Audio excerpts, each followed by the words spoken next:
नमस्कार, आप देख रहे हैं जनता समाचार, जनता के लिए जनता की आवाज। आइए नजर डालते हैं शहर और देश प्रदेश की कुछ खास खबरों पर। बिहार में किसी भी वक्त चुनाव की तारीखों का ऐलान हो सकता है। बिहार में होने वाले विधानसभा चुनाव को लेकर जेडीयू ने युद्ध स्तर पर तैयारियां शुरू कर दी हैं।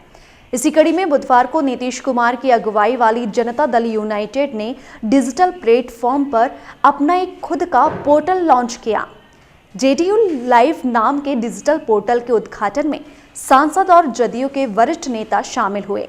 7 सितंबर को संभावित नीतीश कुमार वर्चुअल रैली के माध्यम से बिहार की जनता को संबोधित करेंगे और जेडीयू की पूरी कोशिश है कि ज्यादा से ज्यादा लोगों को इस रैली के साथ जोड़ सके। एक प्रेजेंटेशन देंगे, यही है, ये पहला प्लेटफॉर्म है जो किसी पार्टी ने बनाया है अपना, और इससे लगभग 10 लाख लोगों तक हम लोग रीच आउट कर सकते हैं। एक बार इसमें पार्टी का अपना टीवी भी है, जितना यात्रा है मुख्यमंत्री का, जितना स्पीच है, वो सारा चीज इसमें दिखाई पड़ेगा। इसमें जब 7 तारीख को हम लोगों का जो पता है वो कि 7 तारीख को जो पार्टी का निश्चय संवाद वर्चुअल रैली है मुख्यमंत्री जी का, उसमें इसी प्लेटफॉर्म से वो एड्रेस करेंगे। मोटे शब्दों में अभी तक हम लोग दूसरा प्लेटफॉर्म हायर करते थे, आप लोग जानते हैं जूम,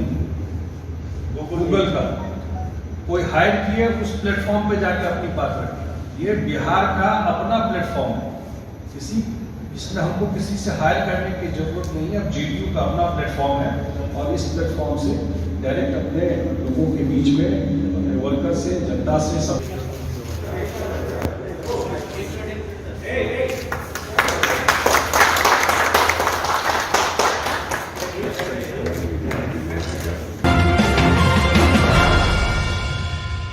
बिहार के उप मुख्यमंत्री सुशील कुमार मोदी ने मंगलवार को आरोप लगाया कि राजद सुप्रीमो लालू प्रसाद यादव जेल से पार्टी चलाने और टिकट बांटने में राजनीतिक भूमिका निभा रहे हैं।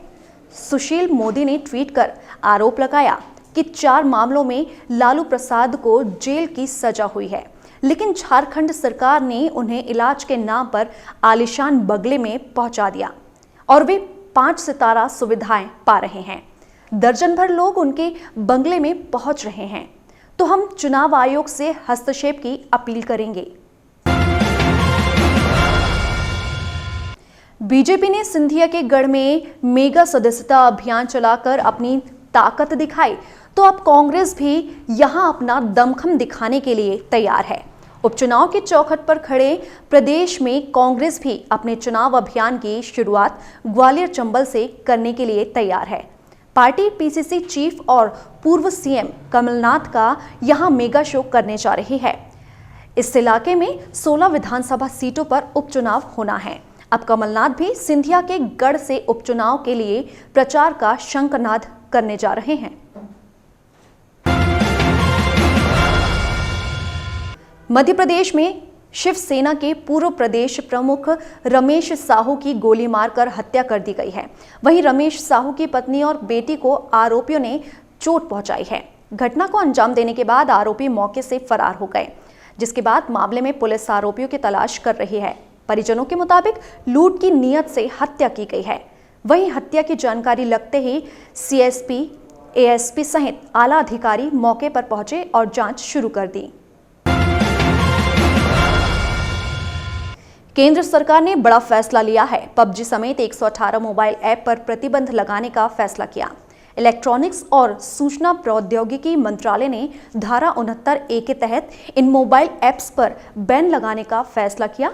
मंत्रालय ने कई शिकायतें मिलने के बाद बैन लगाया। जारी बयान में कहा गया है कि ये ऐप राष्ट्रीय सुरक्षा के लिए खतरा थे।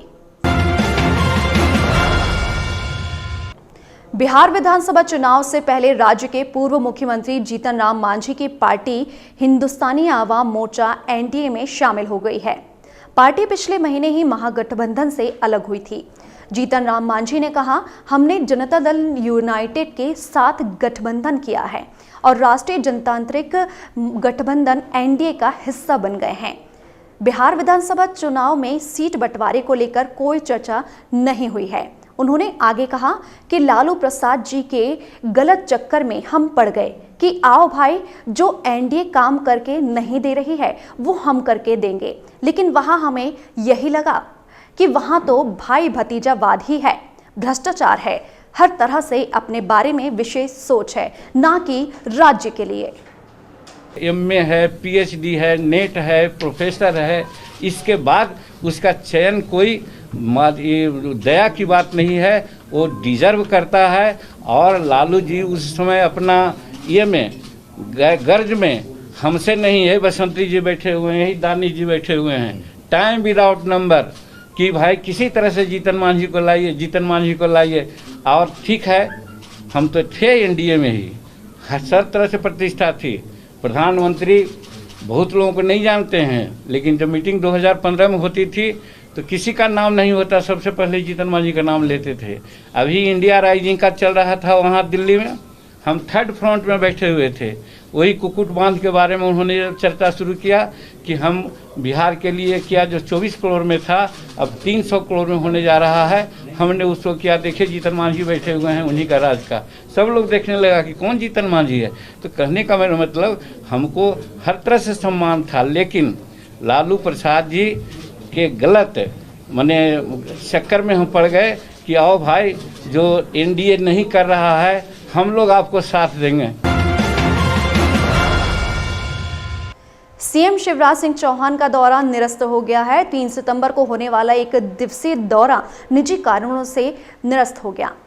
सीएम शिवराज सिंह चौहान को खाद्यान्न सुरक्षा पर्ची वितरण कार्यक्रम में शामिल होना था। सीएम शिवराज की अनुपस्थिति में अब पात्रता पर्ची का वितरण केंद्रीय मंत्री फग्गन सिंह कुलस्ते और सांसद राकेश सिंह करेंगे। कांग्रेस के बाद तृणमूल कांग्रेस ने फेसबुक के सीईओ मार्क जुकरबर्ग के समक्ष भाजपा के प्रति कथित झुकाव का मामला उठाते हुए दावा किया कि इस मामले में सार्वजनिक तौर पर पर्याप्त सबूत मौजूद हैं। पार्टी के सांसद ने जुकरबर्ग को लिखे पत्र में उनके साथ पहले की मुलाकात का भी जिक्र किया। ब्रायन ने कहा, भारत की दूसरी सबसे बड़ी विपक्षी पार्टी अखिल भारतीय तृणमूल कांग्रेस को भारत के 2014 और 2019 चुनाव में फेसबुक की भूमिका को लेकर गंभीर चिंताएं हैं। महीने पहले आपकी कंपनी के हाल ही में फेसबुक पेज और अकाउंट्स को ब्लॉक करना भी फेसबुक और भाजपा के बीच संबंध की ओर इशारा करता है। एम्स के मेडिकल अधीक्षक ने नोटिस जारी कर जानकारी दी है कि गंभीर मरीजों के लिए बेड उपलब्ध हों, इसके लिए आज से एम्स की ओपीडी बंद की जा रही है। उन्होंने जनरल और प्राइवेट वार्ड की एम्स के मेडिकल अधीक्षक ने नोटिस जारी कर जानकारी दी है कि गंभीर मरीजों के लिए बेड उपलब्ध हो सकें, इसके लिए आज से एम्स की ओपीडी बंद की जा रही है। उन्होंने जनरल और प्राइवेट वार्ड को बंद करने की बात कही है। कोरोना की ही वजह से दोबारा बंद किया गया है। सर्कुलर के मुताबिक आने वाले 2 हफ्तों तक ओपीडी, जनरल वार्ड और प्राइवेट वार्ड बंद रहेंगे। यह फैसला इसलिए लिया गया क्योंकि इमरजेंसी मरीजों को पर्याप्त बेड नहीं मिल पा रहे थे। चारा घोटाला मामले में रांची में जेल की सजा काट रहे राजद सुप्रीमो लालू प्रसाद यादव इन दिनों रिम्स में भर्ती हैं। जेल की सजा काट रहे लालू यादव से हर रोज बड़ी संख्या में नेता और कार्यकर्ता मिलने पहुंच रहे हैं। बिहार विधानसभा चुनाव में टिकट की आस लेकर पहुंचने वाले नेताओं की वजह से राजधानी रांची में कोरोना गाइडलाइन का उल्लंघन भी होता है।